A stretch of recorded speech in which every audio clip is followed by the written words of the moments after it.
Hey guys, thank you so much for coming back to Rancho Imperio Santos. Yesterday was a crazy day trying to get our animals some hay and all, but it was fun, man. I'm going to show you guys now. It's just pretty much what we did, to all the animals previous, before they had the medicine when it was sunnier.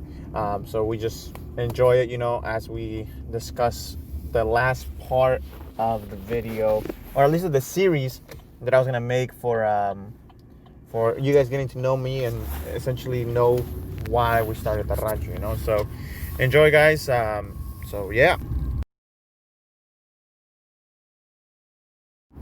All right, guys. So here we go. And sorry in advance if I kind of if it sounds like my voice changes throughout the video, because this one is a little bit more heartfelt, but I'm gonna try to keep it together throughout the whole thing. All right, guys. So I got here in 03, in spring of 03, of 2003, my bad. Jesus. So it was cool, it was nice and sunny and everything was cool. And I was 7 years old, I believe, 6 or 7. I was probably 7. And so anyways, I arrived, and then, I'm starting to get used to the environment here. I'm starting to go to school. That's where I meet new friends and stuff like that. It was fun. It was definitely different because in Mexico I didn't go to school. I didn't go to school at all, and I think maybe like a couple times, but I didn't really go to school. So it was something different. I was like, oh man, it's a bunch of different kids. There was more kids in our school where I was going to than there was in our whole town, I think, at the time. So I was like, god dang, there's tons of kids. So that was cool. And then it was still hard for me to get used to the fact that I didn't have my mom or dad with me here no more, but I think I've always had that mindset of from my dad, that he's always said like, everything's gonna be all right, man. The only thing you can't fix is death, once everything else has an ability to be fixed, or you can deal with it, and so that's how I kind of live to this day, And so, the cool thing about it was that my dad ended up coming to the U.S. about a month later, man. So that was super cool. I got to see my dad again, And so he came out here to work, and I was like, oh, man, this is going to be super cool, Because I thought, like, in Mexico when we were working, typically what it meant is we go to the campo, and my dad would be the head of everything.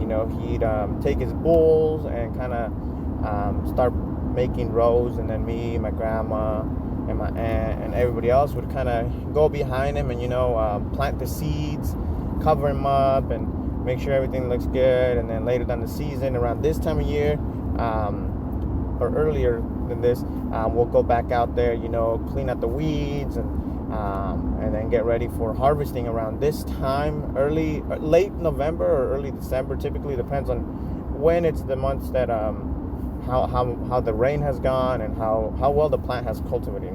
So then we'd do that, and so I was figuring that was the same thing, but boom, I had a big surprise, man. I ended up going to the fields, so it was like, oh, what the heck is this, I was excited, to be honest. I kind of was like, man, this is awesome, and I had never, I don't remember eating a strawberry before this whole situation happened, but we went to pick strawberries, man. I'm humble enough to say that, I love where I come from. It's an awesome experience.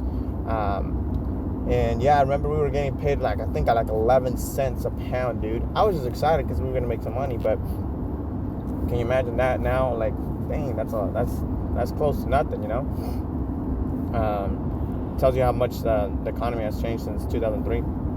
But anyways, we had a kind of like a family reunion at that point. I had some of my uncles, my cousins from California, from Washington, everywhere. We were out there picking strawberries. It was a fun experience, but it was cold as heck. Our parents, oh man, love working literally till it's dark, man. We'd get up like at 5 in the morning and be out there till like 6, 7 in the afternoon, especially during like spring and summertime, since the sun goes down super late, And we're over here trying to get out of there, us kids, we're trying to go home and just relax or play video games or whatever. Whoever had it, you know what I mean? I didn't have no video games, but I was just excited to not be in the fields no more. And I used to be kind of embarrassed about it, you know, when I was a kid, because I was like, man, you know, I just met all these people at school, and I'm over here like all messy and stuff, you know, because when you go pick strawberries, you get super dirty, your hands are all nasty, because like if you don't take gloves, of course. We never really used gloves. We kind of get annoyed, you know, of using gloves, but you know, that's just the way we work. But anyways, so we did that, and then that year he went to California. My dad did, and then that was the end of it, you know. And then I never saw him again because he took off. He took back off to Mexico. He just came out here to pay some debt, and that's how awesome my dad is, you know. And I think I've picked that up from him and my mom, is that whenever we're in debt, man, we try to get rid of it, you know. And it's awesome, you know. He worked his back off, you know, and come and pay that huge debt that he had gotten himself into. And so that was like an awesome experience to notice too, that he did that. And then he went back to Mexico with my mom, and I was like, all right, cool, you know. I didn't get to say goodbye to him because he was in California, but nonetheless, I'm sure, you know, he was happy to see me happy with my mom, you know. All right, guys, well, that's it for this video. Stay tuned for the upcoming parts of it, and we're gonna be dropping an extra video as well tonight. Thanks so much, guys.